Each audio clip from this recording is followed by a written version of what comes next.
Welcome to Sunday School, 1 John 5:21. Little children, keep yourselves from idols. Amen. While the old priest Eli was still the judge, though he was now very feeble, the Philistines came against Israel from the plain beside the sea. A battle was fought and many of the Israelites were slain. Then the chiefs of the people said, "We have been beaten in the battle because the Lord was not with us. Let us take with us against our enemies the ark of the covenant from the tabernacle. Then the Lord will be among us." So they went to Shiloh, and they took out from the Holy of Holies in the tabernacle the ark of the covenant, and 2 sons of Eli the priest went with the ark to care for it. When the ark was brought into the camp of the Israelites, all the men of war gave a great shout so that the earth rang with the sound. And when the Philistines heard the shouting, they wondered what caused it. And someone told them that it was because the God of Israelites had come into their camp. The Philistines were afraid, and they said to each other, "Woe unto us, for such a thing as this has never been seen. Who shall save us from this great God who sent plague on the Egyptians? Let us be bold and act like men and fight, so that we may not be made servants to the Israelites as they have been to us." The next day there was a great battle. The Philistines overcame the Israelites and slew thousands of them. They killed the 2 sons of Eli, and they took the ark of the Lord away with them into their own land. On the day of the battle, Eli, old and blind, was sitting beside the door of the tabernacle, his heart trembling for the ark of the Lord. A man came from the army running with his garments torn and with earth on his head as a sign of sorrow. As the man came near the city and brought the news of the battle, a great cry rose up from the people. When Eli heard the noise, he said, "What does this noise mean? What has happened?" The man came before Eli and said, "I have just come from the army. There's been a great battle. Israel has fled before the Philistines, and very many of the people have been killed. Your 2 sons are dead, and the ark of God has been taken by the enemy."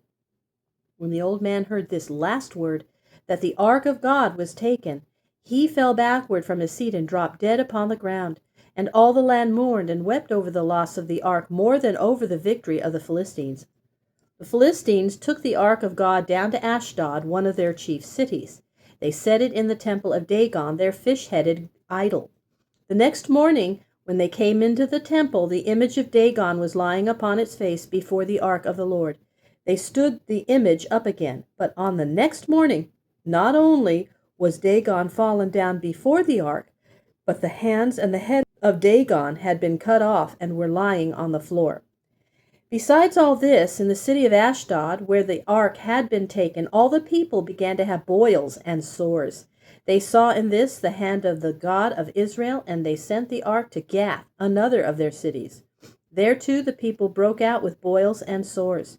They sent the ark to Ekron, but the people of that city said, "We will not have the ark of God among us. Send it back to its own land, or we shall all die." Then the rulers of the Philistines resolved to send back the ark of God into the land of Israel. They placed it upon a wagon, and before the wagon they yoked 2 cows. The cows had calves, but they tied the calves at home in order to find whether the cows would go home to their calves or would take the ark away. But the cows took the road which led away from their own calves, straight up the hills toward the land of Israel, and they turned neither to the right hand nor the left. The cows drew the ark up to the village of Bethshemesh, where the people were reaping their wheat harvest on the hillsides. They saw the ark and were glad. The cows stopped beside a great stone in the field. Then the men of Bethshemesh cut up the wagon, and with it made a fire, and on the stone, as an altar, offered the 2 cows as an offering to the Lord. But the men of Bethshemesh opened the ark and looked into it. This was contrary to God's command, for none but the priests were allowed to touch the ark. God sent a plague upon the people of that place, and many of them died, because they did not deal reverently with the ark of God. They were filled with fear and sent to the men of Kirjath-jearim, asking them to take the ark away.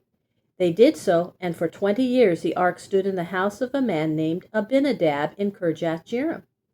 They did not take the ark back to Shiloh, for after the death of Eli the place was deserted. The tabernacle fell into ruins, and no man lived there again.